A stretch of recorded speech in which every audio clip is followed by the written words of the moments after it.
Queridos caminhantes, este vídeo e mais alguns outros estarão em um novo formato. Vamos testar desta forma mais dinâmica, para que os vídeos sejam menores, sem comprometer, contudo, o conteúdo e seu objetivo. Por gentileza, logo após cada vídeo, me digam, nos comentários, se gostaram deste novo formato, ou se vocês preferem o anterior. Lerei todos. De acordo com o que a maioria comentar, nós faremos da melhor forma possível, ok? Obrigado desde já e continuem na paz de Jesus. Um abraço a todos. Aproveitem este vídeo. Olá, caminhante, tudo em paz? Prontos para mais um dia na leitura do nosso livro? Vamos orar antes? Amém.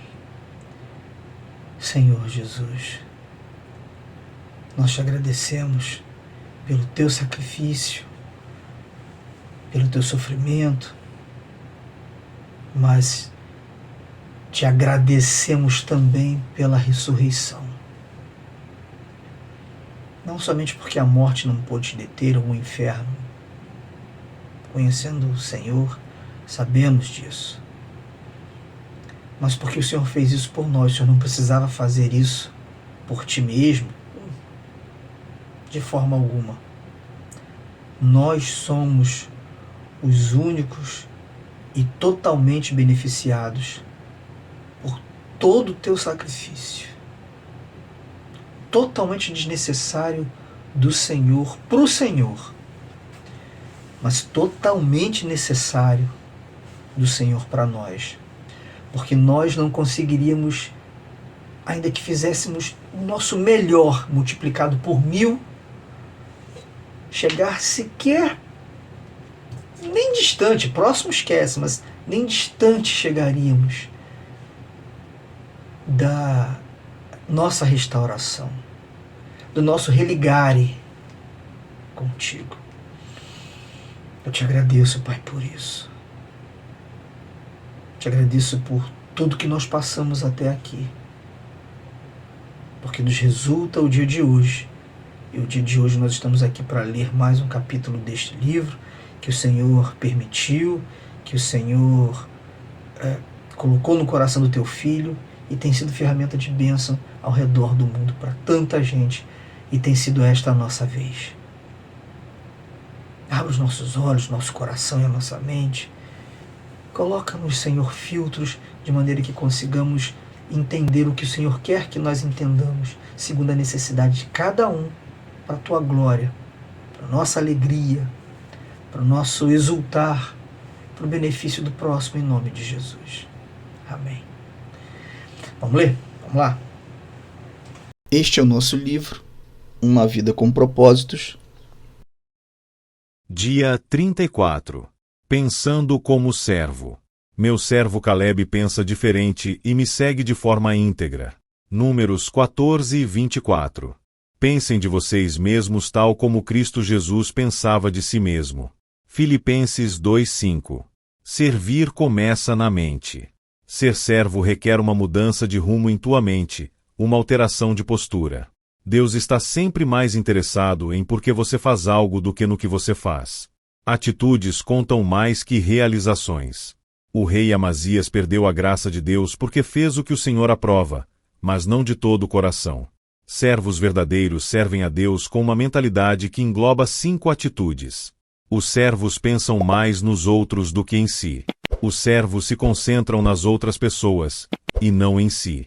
Esta é a verdadeira humildade. Não pensar menos de si, mas pensar menos em si. Eles são abnegados. Paulo disse: esqueçam de si o suficiente para ajudarem ao próximo. É isso que significa perder a vida. Esquecer-se de si mesmo para servir aos outros. Quando deixamos de nos concentrar em nossas próprias necessidades, ficamos a par das necessidades ao nosso redor. Jesus esvaziou-se a si mesmo, tomando a forma de servo. Quando foi a última vez que você se esvaziou a si mesmo para benefício de alguém? Você não pode ser servo se estiver cheio de si mesmo. É somente quando nos esquecemos de nós que fazemos coisas que merecem ser lembradas. Infelizmente, grande parte do serviço que prestamos é em causa própria. Servimos para que os outros gostem de nós, para sermos admirados ou para alcançarmos nossos objetivos. Isso é manipulação, e não ministério. Ficamos o tempo todo pensando, na verdade, em nós mesmos. E em como somos maravilhosos e nobres. Algumas pessoas tentam usar o serviço que fazem para barganhar com Deus. Vou fazer isso por você, Deus, se você fizer aquilo por mim. Os verdadeiros servos não tentam usar a Deus para seus propósitos, deixam que Deus os use para os propósitos dele. Ser abnegado, assim como ser fiel, é uma qualidade extremamente rara. Dentre todas as pessoas que Paulo conheceu, Timóteo foi o único exemplo que ele pôde apontar. Pensar como servo é difícil, pois entra em choque com o principal problema de nossa vida. Somos, por natureza, egoístas. Pensamos demais em nós mesmos. Por esse motivo, a humildade é uma luta diária, uma lição que temos de reaprender repetidamente. As oportunidades de sermos servos colocam-se à nossa frente dezenas de vezes por dia, nas quais temos a chance de decidir entre satisfazer as nossas necessidades e as necessidades dos outros. A abnegação é a essência do serviço. Podemos avaliar nosso coração, ver se somos servos pela forma de reagirmos quando os outros nos tratam como servos. Como você reage quando as pessoas não o levam em consideração, te dão ordens o tempo todo, ou o tratam como alguém inferior? A Bíblia diz: se alguém tirar injustamente vantagem de você, use a oportunidade para agir como servo. Os servos pensam como administradores, não como donos. Os servos se lembram de que Deus é o dono de tudo. Na Bíblia, o administrador era o servo encarregado de gerenciar uma propriedade. José foi esse tipo de servo quando prisioneiro no Egito. Potifar confiou sua casa a José. Depois, o carcereiro confiou a prisão a José. Por fim, o faraó confiou a José toda a nação. O serviço e a administração andam juntas, pois Deus espera que sejamos dignos de confiança nas duas coisas. A Bíblia diz: o que se exige de quem tem essa responsabilidade é que seja fiel ao seu Senhor. Como você está lidando com os recursos que Deus te confiou? Para tornar-se um verdadeiro servo, você terá de resolver a questão do dinheiro na tua vida. Jesus disse: nenhum servo pode servir a dois senhores. Vocês não podem servir a Deus e ao dinheiro. Ele não disse vocês não devem, mas vocês não podem. É impossível. Viver para o ministério e viver para o dinheiro são objetivos que se excluem mutuamente. Qual deles você escolhe? Se você for servo de Deus, não pode fazer um bico por tua conta. Todo o teu tempo pertence a Deus. Ele exige lealdade exclusiva, e não fidelidade de meio expediente. E o dinheiro que tem o maior potencial para substituir Deus na nossa vida. Mais pessoas são desviadas do serviço de Deus pelo materialismo do que por qualquer outra coisa. Elas dizem: após ter atingido meus objetivos financeiros, vou servir a Deus. É uma decisão tola, pela qual se arrependerão por toda a eternidade. Quando Jesus é teu mestre, o dinheiro serve você, mas, se o dinheiro for teu mestre, você se torna escravo dele. A riqueza não é absolutamente um pecado, mas deixar de usá-la para a glória de Deus o é. Os servos de Deus sempre se preocupam mais com o ministério do que com o dinheiro. A Bíblia é extremamente clara: Deus usa o dinheiro para saber se você é um servo fiel. Foi por isso que Jesus falou mais sobre o dinheiro do que sobre o céu ou o inferno. Ele disse: assim, se vocês não forem dignos de confiança em lidar com as riquezas deste mundo ímpio, quem lhes confiará as verdadeiras riquezas? Essa é a forma de você gerenciar teu dinheiro, afeta a quantidade de bênçãos que Deus derrama sobre tua vida. No capítulo 31, mencionei dois tipos de pessoas: construtores do reino e construtores de riquezas. Ambos são bons em fazer os negócios crescerem, fechar acordos ou vendas e obter lucro. Os construtores de riquezas continuam a acumular fortunas para si, independentemente de quanto tenham alcançado, mas os construtores do reino mudam as regras do jogo. Eles ainda tentam ganhar tanto dinheiro quanto for possível. Mas fazem isso para distribuí-lo. Usam a riqueza para financiar a Igreja de Deus e a sua missão no mundo. Na Saddleback, temos um grupo de diretores de empresas e donos de negócios que tentam fazer o melhor que podem, então fazem doações à medida de suas possibilidades para promover o reino de Deus. Eu os encorajo a conversar com seu pastor e iniciar um grupo de construtores do reino em sua igreja. Servos pensam no seu trabalho, e não no que os outros estão fazendo. Eles não fazem comparações, Não criticam nem competem com os outros servos ou ministérios. Estão muito ocupados realizando o trabalho que Deus lhes deu. A competição entre servos de Deus é absurda por muitas razões. Estamos todos no mesmo time. Nosso objetivo é fazer que a pessoa de Deus apareça de forma positiva, e não a nossa pessoa. Recebemos diferentes atribuições e temos todos uma forma exclusiva. Paulo disse: não vamos nos comparar uns com os outros, como se um fosse melhor e o outro pior. Temos coisas muito mais interessantes para fazer com nossa vida. Cada um de nós é um ser original. Não há lugar para ciúmes mesquinhos entre servos. Quando você está ocupado servindo, não há tempo para ser crítico. Todo o tempo desperdiçado em criticar os outros poderia ser usado no ministério. Quando Marta reclamou para Jesus que Maria não a ajudava com o trabalho, ela perdeu seu coração de serva. Os verdadeiros servos não reclamam de injustiças, não sentem pena de si mesmos nem ficam aborrecidos com os que não servem. Eles apenas confiam em Deus e seguem servindo. Não é nossa função avaliar os outros servos do Mestre. A Bíblia diz: quem é você para criticar o escravo de alguém? O Senhor determinará se seu escravo foi bem-sucedido ou não. E também não é nossa função nos defendermos das críticas. Deixe que teu mestre tome conta disso. Siga o exemplo de Moisés, que se mostrou verdadeiramente humilde quando enfrentou oposição. Ou faça como Neemias, cuja resposta às críticas era simplesmente: meu trabalho é muito importante para que eu interrompa agora para conversar com vocês. Se você serve como Jesus, pode esperar ser criticado. O mundo, e até mesmo grande parte da igreja, não compreende o que Deus valoriza. Um dos mais belos atos de amor demonstrados a Jesus foi criticado pelos discípulos. Maria tomou a coisa mais valiosa que possuía, um perfume caro, e derramou sobre Jesus. Seu generoso serviço foi chamado desperdício pelos discípulos, mas Jesus o chamou significativo. E isso é tudo o que importa.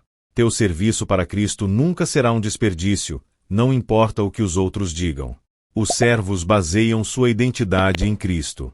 Por se lembrarem de que são amados e aceitos pela graça, não têm de provar seu valor. Eles aceitam de bom grado trabalhos que pessoas inseguras considerariam abaixo delas.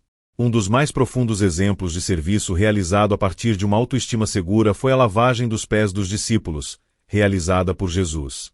Lavar os pés era equivalente a ser engraxate, função desprovida de status. Mas Jesus sabia quem era, então a tarefa não ameaçou sua autoestima. A Bíblia diz: Jesus sabia que o Pai havia colocado todas as coisas debaixo do seu poder, e que viera de Deus assim, levantou-se da mesa, tirou sua capa e colocou uma toalha em volta da cintura. Se você quer ser servo, deve depositar tua identidade em Cristo. Somente pessoas seguras de si podem servir. Pessoas inseguras estão sempre preocupadas com a aparência perante os outros. Elas temem a exposição de suas fraquezas e se escondem sob camadas de orgulho e pretensão. Quanto mais você for inseguro, mais irá querer que as pessoas o sirvam e mais necessitará da aprovação delas. Henry Nouwen disse: para sermos úteis aos outros, temos de morrer para eles, ou seja, temos de deixar de medir nossa importância e valor pelos parâmetros dos outros dessa forma, ficamos livres para manifestar misericórdia. Quando você baseia teu valor e tua identidade no teu relacionamento com Cristo, fica livre das expectativas dos outros, e isso permite que você realmente o sirva melhor. Os servos não precisam cobrir as paredes com placas e prêmios para confirmar seu valor. Eles não insistem em ser tratados por títulos nem se envolvem em mantos de superioridade. Os servos consideram irrelevantes os símbolos de status e não medem o próprio valor pelas realizações. Paulo disse: você pode gloriar-se de você mesmo, mas a única aprovação que conta é a do Senhor. Se alguém teve grande chance na vida de se gabar de seus conhecimentos pessoais e de citar seus relacionamentos, esse alguém foi Tiago, o meio-irmão de Jesus. Ele detinha as credenciais de quem tinha vivido com Jesus na condição de irmão. Ainda assim, na introdução de sua carta, ele se referiu a si mesmo como servo de Deus e do Senhor Jesus Cristo. Quanto mais próximo você estiver de Jesus, menos precisará promover a si mesmo. Servos consideram o ministério uma oportunidade, não uma obrigação. Eles gostam de ajudar pessoas, suprir necessidades e ministrar. Servem ao Senhor com alegria. Porque eles servem com alegria. Porque amam ao Senhor, reconhecem sua graça, Sabem que servir é o melhor uso que podem dar à vida e têm ciência de que Deus prometeu uma recompensa. Jesus prometeu: o Pai honrará e recompensará a qualquer um que me servir. Paulo disse: Ele não esquece o trabalho que vocês fizeram nem o amor que lhe mostraram na ajuda que deram e ainda estão dando aos teus irmãos na fé. Imagine o que poderia ter acontecido se apenas 10% dos cristãos em todo o mundo levasse a sério seu papel de servo. Imagine todo o bem que poderia ter sido feito. Você está disposto a ser uma dessas pessoas? Não importa a tua idade, Deus irá usá-lo se começar a agir e a pensar como servo. Albert Schweitzer disse: as únicas pessoas realmente felizes são aquelas que aprenderam a servir. 34º dia. Pensando sobre meu propósito. Um tema para a reflexão. Para ser servo, devo pensar como servo. Um versículo para memorizar. Seja a atitude de vocês a mesma de Cristo Jesus. Filipenses 2:5. Uma pergunta para meditar. Normalmente, preocupo-me mais em ser servido ou em achar maneiras de servir os outros. Filipenses 2:5. De sorte que haja em vós o mesmo sentimento que houve também em Cristo Jesus. Bem, caminhante, vamos orar para a gente encerrar. Nada mais a acrescentar, mas tudo a agradecer. Pai, te agradecemos pela leitura de hoje, por tanto que aprendemos, e que isso fique ruminando em nós para que a gente cresça em aprendizado. Obrigado porque estamos todo o tempo em Tua presença, porque o Senhor nos guarda em todo o tempo e nada pode nos tocar. Nada material, nada imaterial pode nos tocar. Guarda, Senhor, te pedimos, continue guardando o nosso coração, a nossa alma, a nossa mente e o que a gente ouviu hoje, o que a gente leu hoje. Não deixe ser o corvo roubar. Não deixe que nós nos distraiamos e que isso se esvá. Que seja o elevo nosso diante do Senhor, para o Senhor, para a glória do Senhor, para a expansão do Teu reino e para a restauração do próximo, assim como a edificação de muitos outros, assim como a salvação de outros ainda. Que nós sejamos ferramentas prontas, afiadas para o uso do Senhor. Em nome de Jesus, obrigado, Senhor. Amém. Até o próximo vídeo, se Deus permitir. Que Deus continue abençoando todos os dias da tua vida, caminhante, da tua família, dos teus amigos, das pessoas que são importantes para você e de cada um que você ama. Um abraço.